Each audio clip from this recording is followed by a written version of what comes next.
Mapagandang araw ulit sa inyo mga taga-Batang Maynila. Nandito tayo sa Carriedo Street. Papakita ko lang sa inyo yung mga kaganapan dito. Kung kilala nyo si Neneng B, yung nagtitrending sa Facebook na nagbebenta ng hotdog sandwich dito sa Carriedo Street.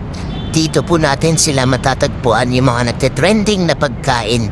Mapapansin po ninyo, sobrang haba ng pila dito araw-araw dahil kay Neneng B at sa iba pa pong mga nagtitinda ng mga masasarap na pagkain dito.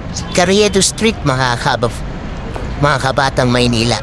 Natatandaan nyo po itong bahagi na to ay isa rin po to sa mga nililinis at kiniklearing noong nandito pa si Mayor Isko.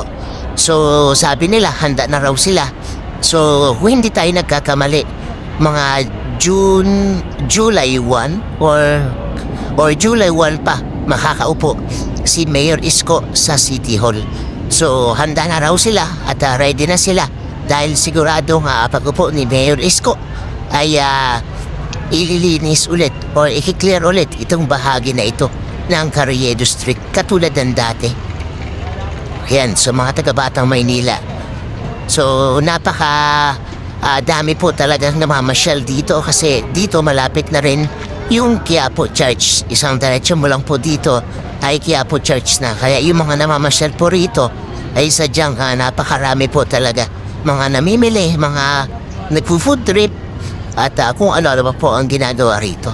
So masasabi natin na talagang isa ito sa mga talagang dinadayo ng ating mga kababayan lalong-lalo na tuwing Sabado at araw ng Linggo.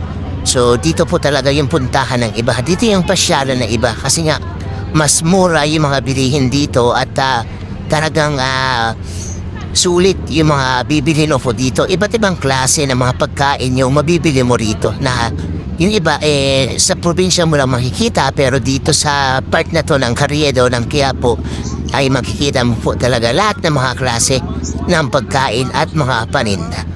So ito po yung sitwasyon ngayon dito sa Carriedo Street. So kung inyo mapapansin talagang sobrang dami at ang haling tapat po ito ay talagang napakarami po ng mga tao dito. Talagang dito po sa bahagi na to ng Maynila nakasanayan na po talaga ng mga tao yung ganitong sitwasyon araw-araw na sobrang crowded, sobrang dami, siksikan, mainit. So kahit po sa ibang lugar katulad ng Divisoria at sa iba pa pong bahagi na talagang dinadayo dito sa Maynila sa mga sa Baclaran, ganoon din po. So ganun po talaga talaga ang mga Pilipino ay mahilig po talaga sa mga ganitong klase ng pasyalan. So yun, komento po kayo mga kabayan kung ano po inyong suggestion or kung ano po inyong saloobin sa gagawing muling paglilinis dito sa Carriedo Street. So abangan po natin yan.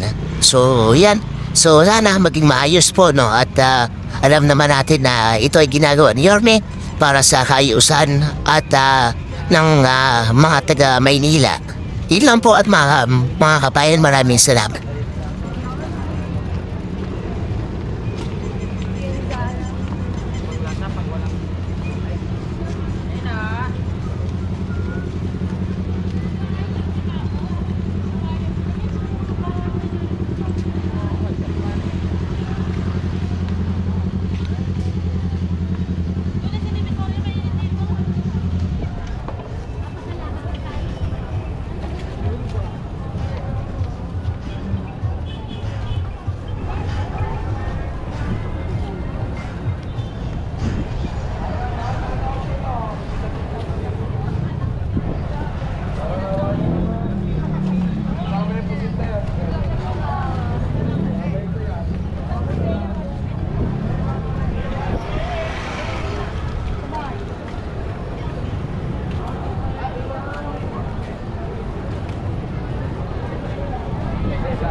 Ano yung bestseller?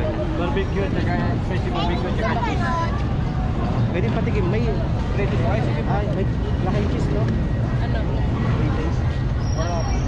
May spicy barbecue ulit. Spicy barbecue po. Ano? Spicy. Magkano ba yan kaya? Yung cheese na lang sa isa. Kala ko 120 sabi mo. 120 ka. 110 grams.